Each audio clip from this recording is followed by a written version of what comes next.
नमस्कार दोस्तों, इन दिनों भारत में वायु प्रदूषण एक बहुत बड़ी समस्या बनी हुई है। हर साल देश में इन दिनों धूल और धुएं की चादर दिल्ली व उत्तर भारत को अपनी चपेट में ले लेती है।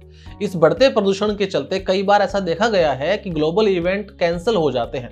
बड़े बड़े इवेंट या तो स्थगित हो जाते हैं या फिर उनको पूरी तरीके से कैंसिल कर दिया जाता है। यहाँ तक कि राष्ट्र प्रमुखों की मीटिंग तक में रुकावट देखी गई है। जी हाँ, बहुत बड़े पैमाने पर ये चुनौती है भारत के सामने आती है, देश के सामने उभर के आते हैं इन दिनों। आपको याद होगा जब बराक ओबामा 2015 में भारत आए थे, वे गणतंत्र दिवस की परेड में शामिल होने वाले पहले अमेरिकी राष्ट्रपति थे। यह भारत अमेरिका रिश्तों में एक महत्वपूर्ण क्षण था। लेकिन क्या आपको याद है तब खबरों में क्या हावी था? दिल्ली की हवा। जी हाँ, एग्जैक्टली यही जो आज आप देख रहे हो, ये 2015 में भी इसी तरीके से हावी था। एक शीर्षक में कहा गया कि राष्ट्रपति महोदय, दुनिया की सबसे खराब हवा आपके जीवन से 6 घंटे छीन रही है। इसी कारण तब मिशेल ओबामा अधिकांश सार्वजनिक कार्यक्रमों में शामिल नहीं हुई थी।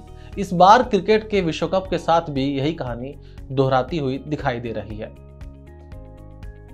यकीन मानिए, ये बढ़ता प्रदूषण ना सिर्फ इंसानों के लिए बल्कि देश के आर्थिक और ग्लोबल छवि के लिए भी काफी ज्यादा घातक सिद्ध होता दिखाई दे रहा है। हर साल होने वाले इस प्रदूषण के लिए दीपावली के पटाखों को सबसे ज्यादा दोषी माना जाता है और इसको लेकर सुप्रीम कोर्ट ने पटाखों को बैन भी किया हुआ है। लेकिन यकीन मानिए, ये दीपावली के पटाखे ही इस प्रदूषण का जिम्मेदार नहीं है। जी हाँ, इस मुद्दे पे हम फिर कभी बात करेंगे, लेकिन अभी बात करते हैं इस टॉपिक पे। देखिए, दुनिया की 5वीं सबसे बड़ी अर्थव्यवस्था, दुनिया का 8वां सबसे प्रदूषित देश भी है और तो और दुनिया के 30 सबसे प्रदूषित शहरों में 22 अकेले भारत में है। दिल्ली तीसरे नंबर पर आता है। भारत के जीडीपी का लगभग 50% निर्माण और खेती जैसे आउटडोर सेक्टर से आता है। हवा खराब होती है तो मजदूरों को इसका खामियाजा भुगतना पड़ेगा। इसका असर जीडीपी पर पड़ेगा। एक अध्ययन के अनुसार प्रति वर्ष 95 अरब डॉलर तक के नुकसान का जिक्र किया गया है। यह जीडीपी का लगभग 2.5% है। जी हाँ, अमाउंट बहुत बड़ा है। भारत तेजी से दुनिया की नजर में आ रहा है। हमने सितंबर में G20 नेताओं के शिखर सम्मेलन की मेजबानी की थी।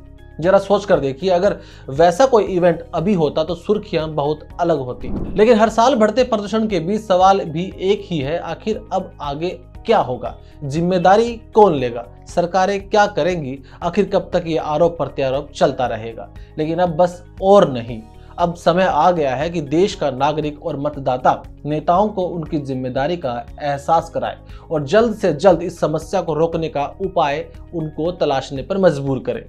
वरना आपको यकीन मानिए, ये हवा का जहर देश को धीरे धीरे खत्म कर देगा। आपको क्या लगता है, बढ़ता प्रदूषण देश की छवि और देश की इकोनॉमी के लिए घातक सिद्ध हो जाएगा भविष्य में? कमेंट बॉक्स में इस बारे में अपनी राय जरूर दीजिएगा। अब आपसे मिलते हैं अगली वीडियो में, तब तक के लिए बने रहिए मेरे साथ और एक बार फिर से आप सभी को भाई दूज की हार्दिक शुभकामनाएं।